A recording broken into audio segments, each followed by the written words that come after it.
You're what it's like to feel free.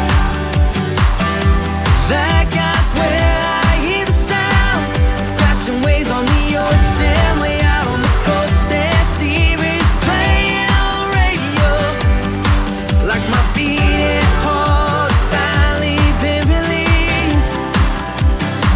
You're what it's like to feel free. You're what it's like.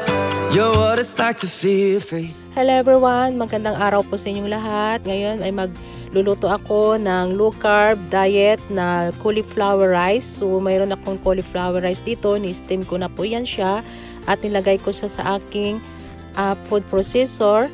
Then kailangan din natin ng chicken fillet, ginirel ko na siya.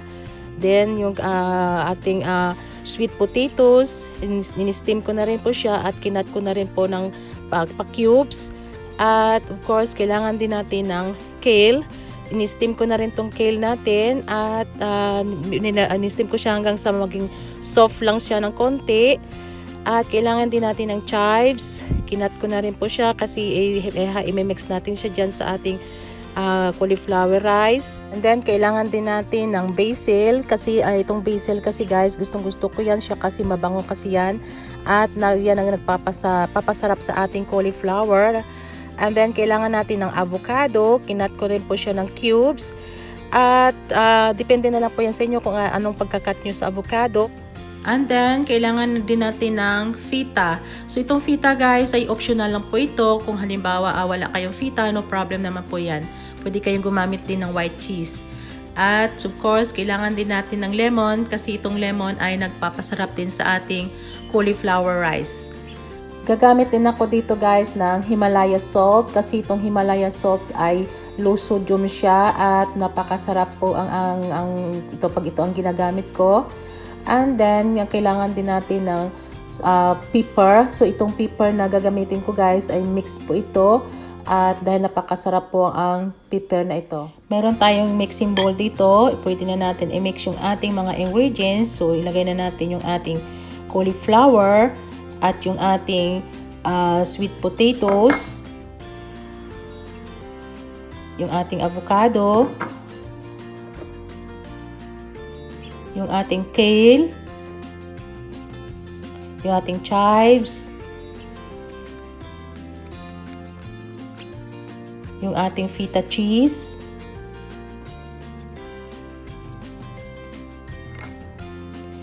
At yung ating basil, dahil ito yung nagpapabango sa ating cauliflower. Yung ating chicken grill. So, i-mix na natin yung lahat ng mga ingredients. At siguraduhin po natin na ma-mix mga mabuti para lahat ng mga ingredients natin ay ma-distribute sa ating cauliflower.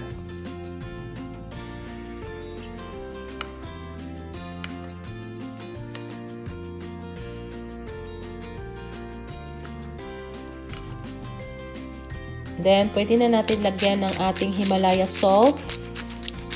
Kung wala kayong Himalaya salt, pwede kayong gumamit ng normal na salt. At saka itong ating pepper. Ayan, ready na po yung ating cauliflower rice. So, itong cauliflower na rice guys ay napakasarap po ito at napaka-healthy po. Saka kung halimbawa nagda-diet kayo, pwede nyo itong gamitin sa inyong pagda-diet o isama nyo sa inyong listahan. Ayan, i-garnish na natin yung ating lemon kasi itong lemon ang nagpapasarap din sa ating cauliflower. So, ito yung magiging substitute nyo kung halimbawa ayaw nyo ng rice, ito na yung gagamitin nyo na rice.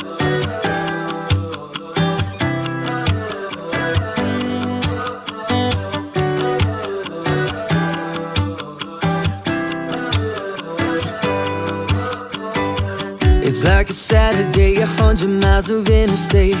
Open windows on the road less traveled. Wind is blowing and I'm going north of 95. I feel the engine come alive.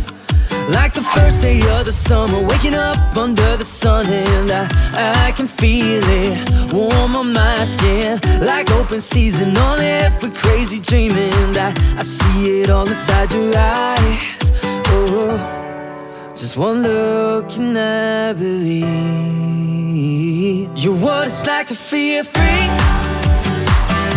Like I'm 10 feet off the ground.